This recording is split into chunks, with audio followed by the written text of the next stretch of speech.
Para a gente poder entender, porque isso estourou no sábado, ficou muito mal no domingo, todo mundo publicou, mas eu quero saber por quê. Publicou o quê? Que o ministro do governo Netanyahu, que é um moderado do centro, Gantz, ele faz parte do gabinete. Israel é um país parlamentarista, como você sabe, e deixou lá então o governo do atual primeiro-ministro Netanyahu. O que é que significa isso? Professor Vladimir Feijó, professor de Relações Internacionais da Faculdade Arnaldo Janssen, de Belo Horizonte, aqui conosco. Professor, muito obrigado por atender aqui o Jornal Nova Brasil.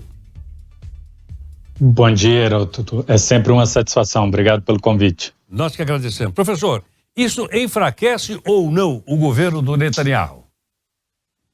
Certamente põe ele em perigo. Claro que, por ser um parlamentarismo, caso ele não só tenha abandonado o gabinete de guerra com 3 pessoas, Netanyahu, mais o ministro da Defesa e o Gantz faziam parte desse bloco aí de equilíbrio para tomar a decisão, mas o partido dele tinha outros ministros no gabinete geral para os assuntos. Não foi só ele que saiu também outras pessoas da parte do IDF, que é as Forças de Defesa de Israel, e de alguma forma o Netanyahu está em perigo. Especificamente, o Gantz tentou convocar outros para também renunciar, dizendo que o país precisa se preocupar com um grande esquema de defesa. E, de alguma forma, ele está chamando a atenção que a tensão com os Estados Unidos, em especial, pode estar chegando a um ponto de não retorno. E se não houver um plano pós-conflito com o Hamas, o país pode estar em uma situação muito pior do que estava antes.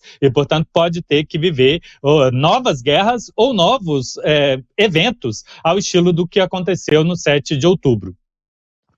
Professor, por ser Israel, então, um país parlamentarista, o Netanyahu ainda tem maioria no parlamento, no Knesset?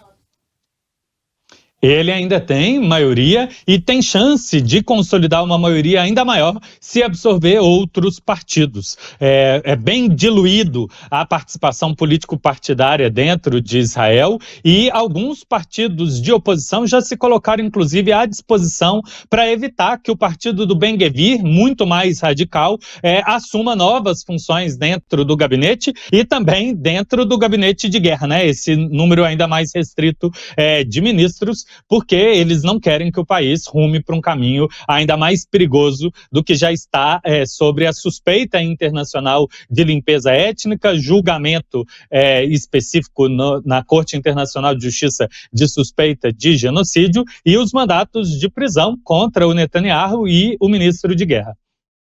Professor, há também uma discussão dentro do próprio governo israelense de se admitir ou não a fundação do chamado Estado palestino, inclusive com a participação da faixa de Gaza? Heródoto, a gente tem que reconhecer que Israel tem 2 discursos. Para fora, internacionalmente, todos os assessores de imprensa, o primeiro-ministro, o ministro de Relações Exteriores dizem que são a favor de uma negociação pela paz, o que poderia conduzir para um Estado palestino. Porém, as discussões internas dentro do Knesset, que é o parlamento israelense, e até as falas dos membros do gabinete de guerra, inclusive do Gantz, que renunciou, que seria inviável, indesejável a existência de um Estado palestino. O que há de discussão é o que fazer com os palestinos. Talvez o Gantz, tido como moderado, preferiria manter o estilo de um Estado segregacionista, o estilo do que a África do Sul adotou de 1948 até 92, o apartheid, e outros ministros desejam a limpeza étnica e a instauração de grande Israel, o que envolveria a absorção dos territórios palestinos e talvez ou eliminação ou incorporação dessas pessoas como indivíduos sem direitos dentro desse território. Essa ala mais radical chega inclusive a reivindicar a tomada de territórios do Iraque, beirando também mais um pedaço do Líbano e da Síria. Professor, a gente sabe então que os Estados Unidos emprestam um apoio, então pelo menos até agora, é bastante forte em relação a Israel. Mas o presidente Biden também disse, olha, tem um certo limite. Esse limite está funcionando, está longe de ser atingido. O Biden está, inclusive, concorrendo à reeleição nos Estados Unidos. Isso afeta também a sua campanha eleitoral dentro dos Estados Unidos, na sua opinião? Você está certíssimo. A eleição nos Estados Unidos é indireta. O povo americano elege representantes para um colégio eleitoral e o colégio eleitoral escolhe o presidente. E essas eleições são estaduais e, portanto, dentro de alguns estados chaves, o que eles falam de swing states, poucos votos podem fazer muita diferença, já que 48 dos 50 estados não adotam o nosso sistema de representatividade proporcional. O partido recebeu X%, leva X% das cadeiras. Nesse caso aí, os representantes para o colégio eleitoral. Lá o sistema é 0 ou tudo. E, portanto, um voto a mais considera que aquele partido é vitorioso e leva todos os representantes para o colégio eleitoral. Então, hoje, a campanha do Biden e também do Trump é de mobilizar a tropa dos seus eleitores a sair e votar, porque 1.000 votos, 100 votos podem fazer diferença em alguns estados e isso aí pesar no contrário. E do lado do Partido Democrata, que o Biden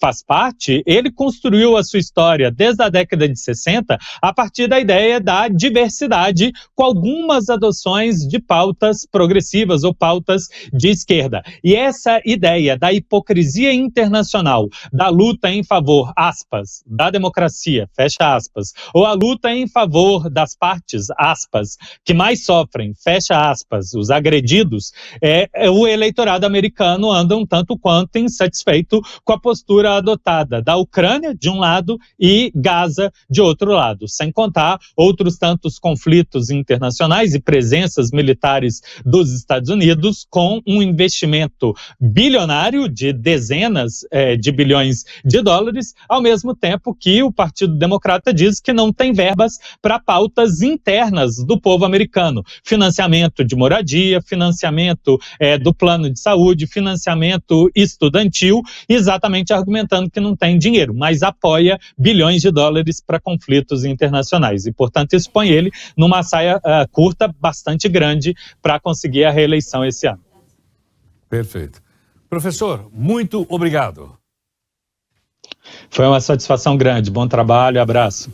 Muito obrigado. Professor Vladimir Feijó, professor de Relações Internacionais da Faculdade Arnaldo Jansen de Belo Horizonte. E muito claro, também interessante. Veja bem, a gente está acompanhando o noticiário desde sábado, com a renúncia, então, do ministro do Gabinete de Guerra israelense e os seus desdobramentos explicados aqui por ele, para que a gente possa ter ideia, possa se informar e aí cada um formar a sua própria opinião também a respeito desse assunto que é, sem dúvida alguma, relevante.